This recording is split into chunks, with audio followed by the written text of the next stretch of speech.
Howdy mates, how are we doing? Here's a part 2 video for Friday, August 18th, 2023. Here we are. We're actually down in the gorge itself. And it goes without saying, it is of course gorgeous. This is the Little Miami River. And as you can see, it definitely follows a pattern of a river that I am used to. Nothing like Florida at all.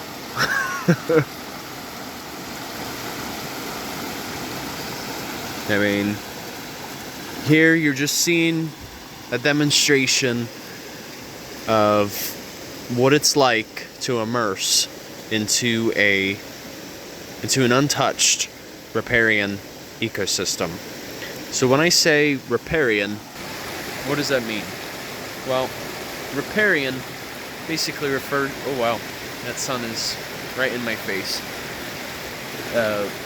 Riparian directly refers to a riverbank, because really a riverbank is a totally different setting than what you'd see, say in a forest, a regular forest. Here, you're going to find some more water-loving plants, and even wildlife too. So that being said, really typically what a river pattern follows, you have a run that you see right over here. You have a little bit of a riffle right here. Basically you have some rocks and other objects that are obstructing the path somewhat. And then you have a pool. So usually a pool is a section of a river that has a little more depth to it. But really, here in particular is actually essential for a river. This allows water to be turbulent, churn up, and those bubbles, as a result, are oxygen. Essentially, oxygen is being applied to the river itself. Dissolved oxygen, that's the term, if any of you have ever heard of that before. Because you got to figure the aquatic organisms, whether it be fish, macroinvertebrates, and even arthropods, such as crawdads, they need oxygen just as we do, just in a different form.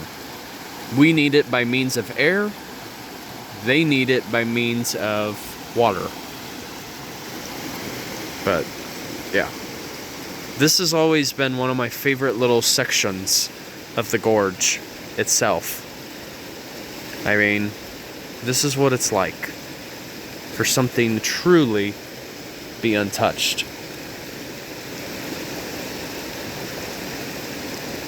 But really, here, water, as a result, has essentially formed this landscape that we are seeing right now. You figure at one point, where I'm at, this was all bedrock. So you figure over the course of thousands of years, this very river, the Little Miami River, has sculpted the gorge. And actually right here, you see this large piece, and you can tell that it's separate from the cliff face behind it. Well, what you're seeing is a great example of a slump block, which refers to a rock that gets loose from a cliff face by means of physical weathering, basically. So when I refer to physical weathering, that is the action of the water slowly eroding the rock and then it falls off.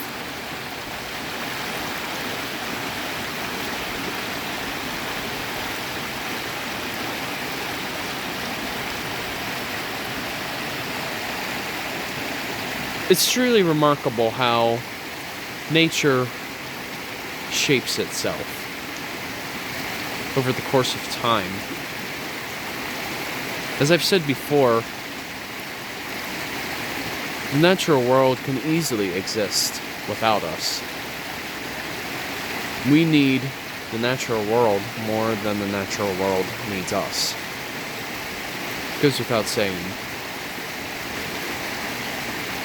But it is truly humbling. I mean, you figure in this river itself, all of these cobbles, pebbles, boulders, these were all deposited by means of water. I mean, even the roundness of the rocks that you're seeing here, they were all shaped by the transport of water. So that's what makes it humbling too. It's like, we can't survive without water.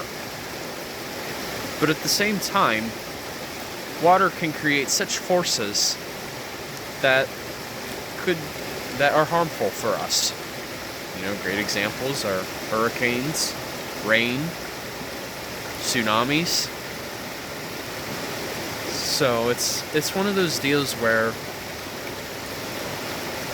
water deserves a right to be clean, as well as having a right to be respected as well.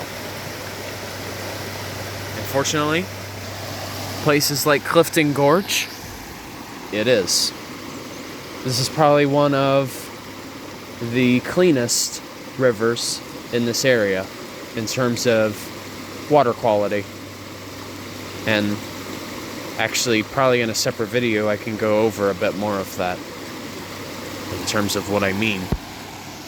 So, alright, you guys, take care, have a good one, and of course, Journey on a Journey is onwards.